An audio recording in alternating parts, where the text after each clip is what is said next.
two personal stories, and I've been listening to your show for a long time, and people are always referring to the Bible and someone else's story and what they personally believe, and I have personal stories that happen to me personally, and if I tell 100 people of it, I always get a different opinion of what happened. So I just wanted your opinion of, if this happened to you, would it change your view? Or if it didn't change your view, what would you think of it? Sure. And there's two of them. Okay. So if you wouldn't mind, I'd like to tell them to you, and you just give me your opinion. Sure. I mean, we will jump in if we need to, and if it's super, super long, we're going to probably try and cut through. We may very politely rush you along. I'll make them as short as possible. No worries, brother. What do you got? I'll start out with the first one. I had just finished doing a yoga class, and I put on a hypnotic tape that I was listening to every day for a year. And it's supposed to strengthen your ego or something rather like that. And while I was listening to this tape, about halfway into it, it like kind of knocked me out, and I saw this like blinding white light. And then I saw a friend of mine's granddaughter, which I wasn't friends with, hyperventilating. She couldn't breathe, and I was like in the room with her. Okay. And it was like 10-minute drive down the road. It just shocked me up right out of it, and I jumped in my car and drove over there, and there she was, not able to breathe. So I banged on the door, and I had to calm her down and get her to start breathing again. And I found out that she had just been raped, and I have no idea how this happened to this day. Okay, so just so that I'm clear, you were listening to a meditative tape after yoga. You were not driving at the time. Yeah, it was a hypnotic tape. And you feel like you had an out-of-body experience where you... I know I did, because there was no way of me knowing this. Well, so Mike, let's be... 10-minute drive down. Yeah, Mike, let's be clear, right? I don't know is not the same as this happened. I don't know just means I don't know. I don't know is not the same as I had an out-of-body experience, because if you like, it had to have been, because I wasn't, because I had no idea that it was happening, and there were witnesses to prove it. Right. There was a white light, and I was like in the room with her, but I was 10-minute drive away. Okay, is it more likely now? We're gonna break down likely things, because with that kind of story. The likelihood of it being something that we can explain is far greater than the likelihood of a completely unexplained phenomena that you can't test, measure, or verify, right? Yeah. Like the likelihood that you have a spirit that left your body with eyeballs that could still see, right, is just as likely as leprechauns carrying you over there. And so we're going to go through a couple simple scenarios that are more likely, right? So is it more likely that you had some kind of a psychological mental break, or that there was some kind of chemical reason why you had this blackout? Is that possible? Is that possible? Is that possible? How could there was actually an event happening? Usually, if you have a chemical break, if you have a chemical breakdown, usually it doesn't coincide with events in the real world. Yeah, I was in reality. I saw it happening. So okay, so how did you determine the difference between? Well, so how did you determine the difference between being in reality when you were? Because I didn't go and bang on the girl's door and they didn't say, "What are you talking about? I'm fine." I banged on the girl's door and she was hyperventilating, and it was a 10-minute drive away. So that's probably unlikely. Am I saying it was a spirit world or anything like that? I really don't know. All I know is I knew this was happening a 10-minute drive away.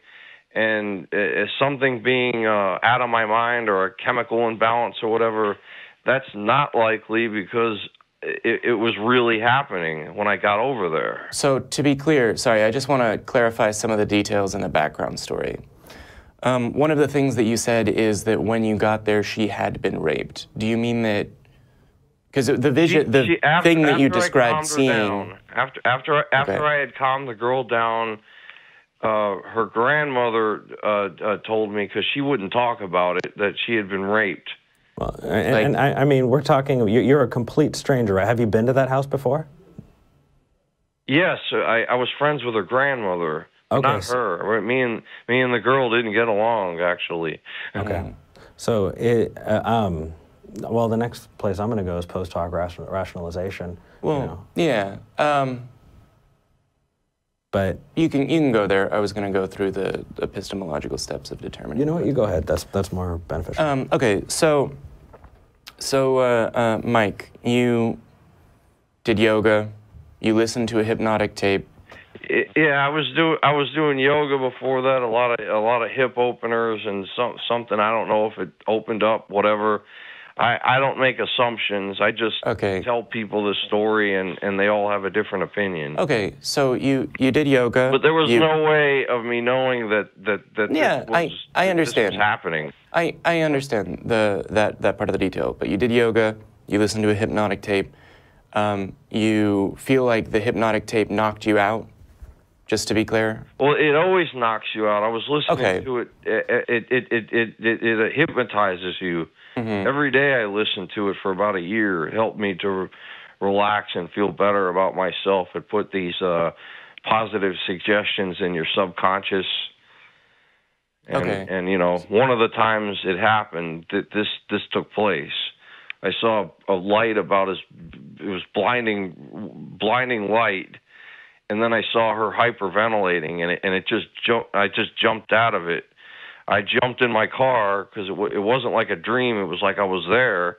I jumped in the car. I ran over there. I banged on the girl's door, and then she couldn't breathe, and I had to calm her down.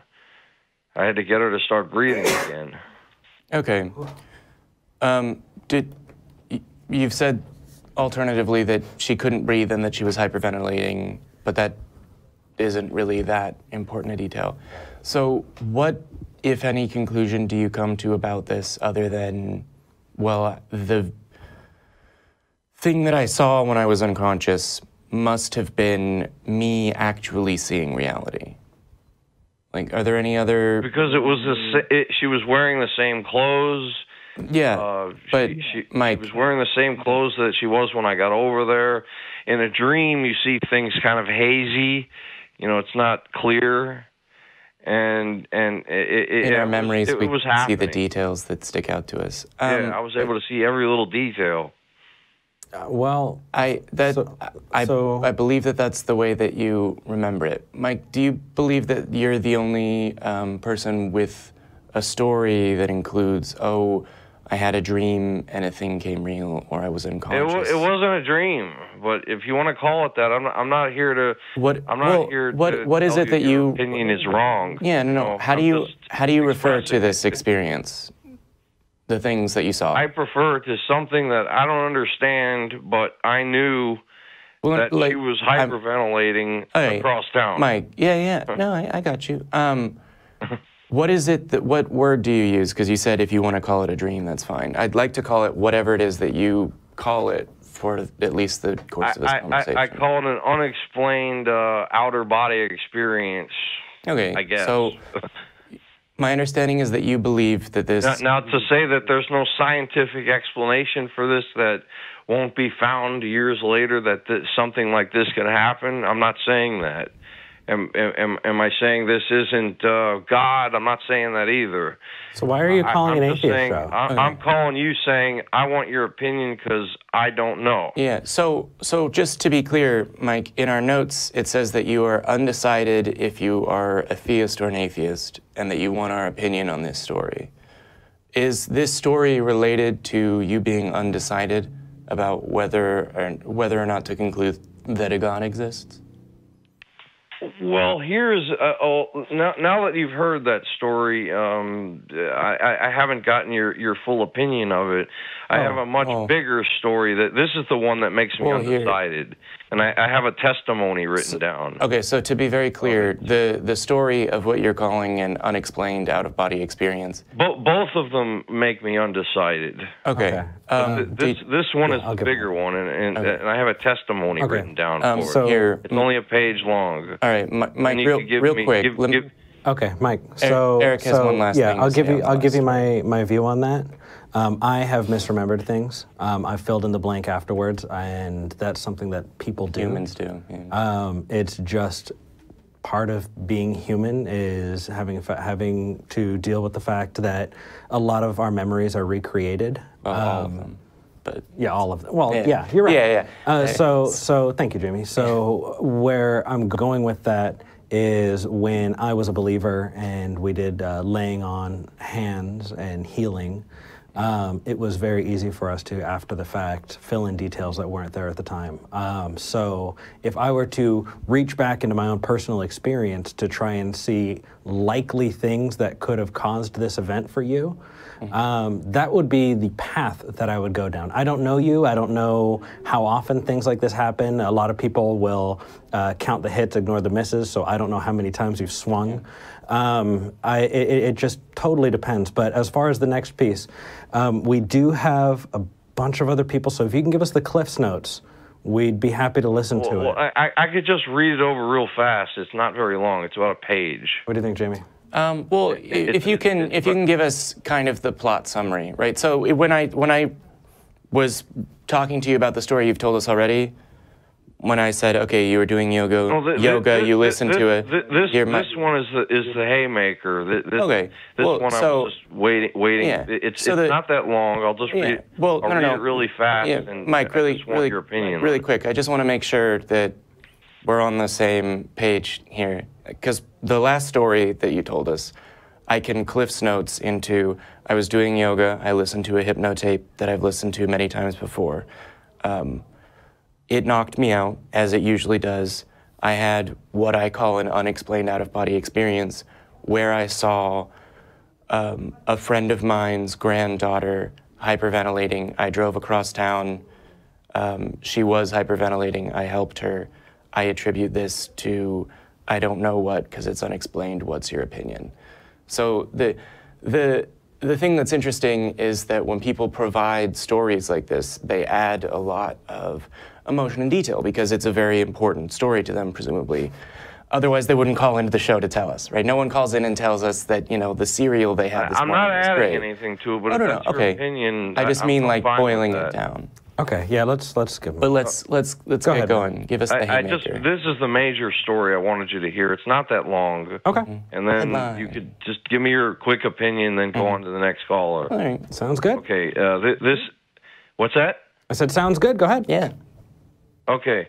To whom it may concern, I wrote this for the guy that did the healing on me. I want to start my testimony by saying I am not, in capital letters, a man of blind faith. I have to see it to believe it. 7 years prior, I heard of a healer named Reverend Red Duke. I did not really believe in such a thing, but as I suffered from severe emotional problems, I thought that it could not hurt to try his healing. Red put me on his table and performed his treatment. I really did not know what to think of it. I felt his energy, and I knew he believed in what he was doing. Red told me it might take more sessions. I thought this could be a fraud, but for some reason I felt compelled to keep his flyer, so I put it in my drawer, and there it sat for 7 years. One day, suffering from a worsening condition, also now having developed ulcerative colitis, taking 3 times the prescription dose by the psychiatrist survived, so I could somewhat function and maybe get 2 hours of sleep at night, I grabbed a book that was loaned to me to try and get some answers the doctors could not give me. The book was called Spiritual Emergencies by Stanley Groff. It was about mental illness being viewed as a positive transformation toward becoming a better human being with a higher level of functioning. It said that routine psychiatric care suppresses and worsens the condition of mental illness in the long run. So feeling desperate, I opened the book to a random page. It said word for word what I was going through, and it said that at this point, I needed guidance from a spiritual teacher. Now I knew why I kept the flyer all these years. Still skeptical but desperate, I called him. I felt like my head was coming right off my shoulders. I had intense stomach cramps, anxieties. I could not sleep an hour at night, and I barely knew my own identity. When I called Red, I was desperate. He was just about to leave town, and I was hesitant about he was hesitant about seeing me right away because he was in such a rush to leave. But my inability to explain and the urgency in my voice, Red knew that this could not wait, so he told me to come over to his house. When I got there, he told me he did not remember seeing me before, which was 7 years prior, and asked me what I needed help with. I explained to him my situation. He asked if he could touch my wrist, and then he said, "You have taken on a lot of energy. You have a strong mind just to be able to function as well as you are." Then he touched my right hand and said, "Something is going to happen. The energy is going to come out like this." I'm glad something happened. He said, "Something's going to happen." He said, "The energy is going to come out like this." Where am I at?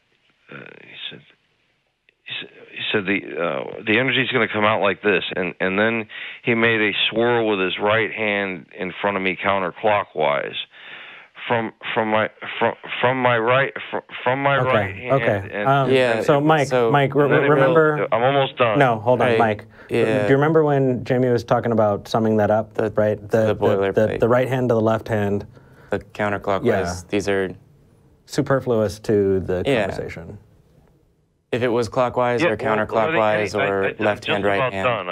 I haven't gotten to the nitty gritty of this. Okay, well, get to the nitty gritty. Isn't. All right. Go ahead and finish up. Yeah. So a swirl. Then he made a swirl right in front of me, counterclockwise, from my right hand, as if that is the way the energy was going to come out. He said, "Just talk, say anything." I did not understand what he was saying, but I was willing to try anything. So I started to talk, telling everything that happened to me that week, and then what brought me there to him. He was silent. Then he screamed something out really loud. I am not sure what he said. I'm not sure what he said or if it was in another language. I felt a pop in my gut below my belly. As soon as that happened, he remained silent. Then, as I felt as if someone was pulling a string of pearls in a zigzag line from both arms, I assumed these were my meridian lines, as they do in acupuncture. That until then, I was not sure these things even exist. I felt a continual energy coming out these lines, and also my entire body, but still didn't see anything. Then after about 30 seconds, a golden mist came. My dog's messing with me. A golden mist came right out of my finger, made a circle in front of us counterclockwise, and disappeared. I still felt this energy coming out. Okay. I could not believe what I was feeling and what I was seeing, such a thing. Wait, hold on. Yeah. And Red, the guy that was there, wasn't expecting this, and he clearly made a reaction that the light came out. His face went into like shock. Okay. This is something that Mike, the both of us could clearly see. He told me to stay there longer. I can hop on. Hey, Mike, can you hear us still? Yes, sir. So What's that? Just really quick. You've said it's one page. You've said you're not going to include that's the added details. A couple more sentences. We're kind of we do our best to keep a tight hold of the amount of time on the call. I would encourage you. I told you the gist of it. Then all the ailments had went away, and this was about 2005. Yeah. So to be really clear, what happened? It happened. I believe that you're describing an experience that happened and that you very certainly remember in the way that you've described it. When you say all of the ailments that went away, just to clarify, these are diagnoses you received from a medical professional, or? Yes, I had ulcers in my colon and psoriasis on my skin, and I could not sleep, even with all this medication. Okay. And they've been gone since 2005. Were you receiving treatment at the time? Yes, sir. Okay. Mike, it seems like in the course of that story, we learned that there are a whole bunch of things that you give credit to that we didn't originally know or anticipate. So you said that at one point that you assumed that these were the meridian lines, which are a thing that they use in acupuncture, at least some acupuncture. Yeah, actually, I talked to an acupuncturist later on. Okay, so they told me which meridian line. Mike, you need to let Jamie talk. You had a long time to talk. Mike, let Jamie talk. Let me get this going on real quick. So you've said quite a few things that are incredibly troubling.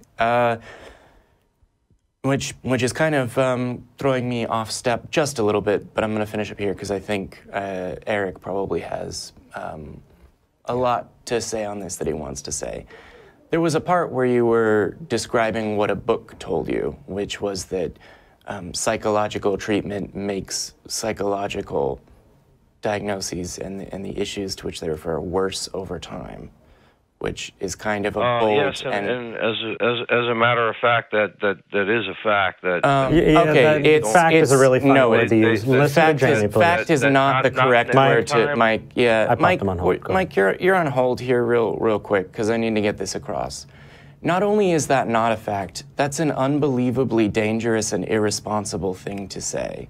So when you called into this show, I was pretty sure that I was going to get to go through how you might come to a conclusion about what information is reliable and how to proceed from there. But at this point, I think it may be layers upon layers of credulously kind of accepting a series of things that have built into a kind of house of cards that's now been cemented with super glue, such that to take it apart is going to involve some painful, tearing away of psychological minutia. But no, I'm just very sorry. No, the kind of adapted. I don't know where to.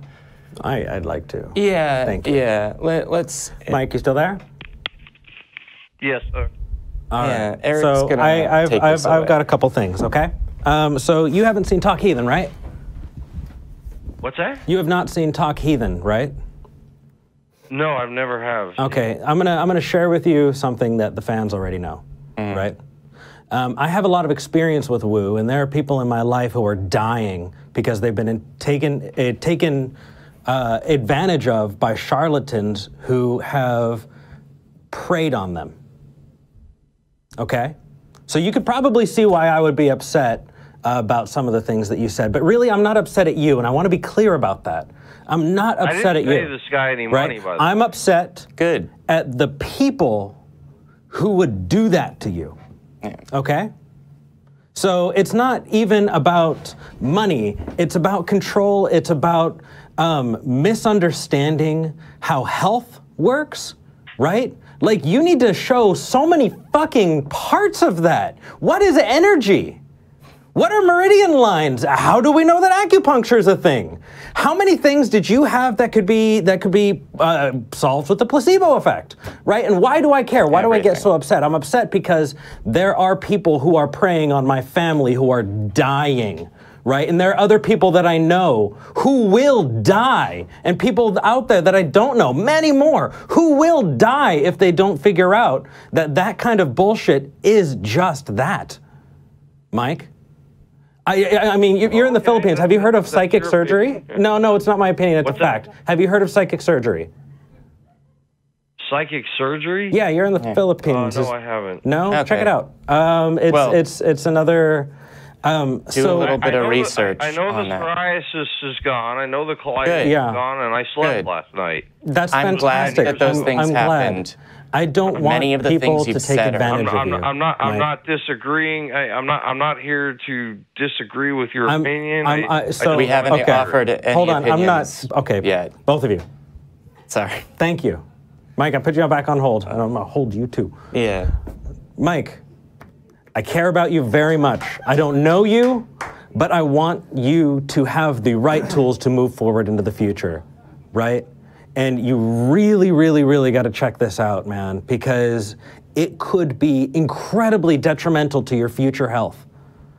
You really, really do need to research that, because things that are medicine become medicine. Things that are bullshit don't become medicine. That's why the kind of stuff that you're talking about, energy, auras, the acupuncture, they're not medicine for a reason, because they don't work, Mike.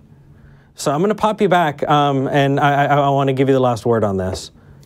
Go ahead. Mike? Hello. Hi. Yep, you're here. Sir. Is there anything else you wanted to add before we moved on to the next call? No, I just wanted to hear your opinion. I wasn't calling to judge it or disagree with it. Okay. I hear opinions about it all the time. Yeah. So all right. You take for care. years I just wanted to call and Bye, Mike.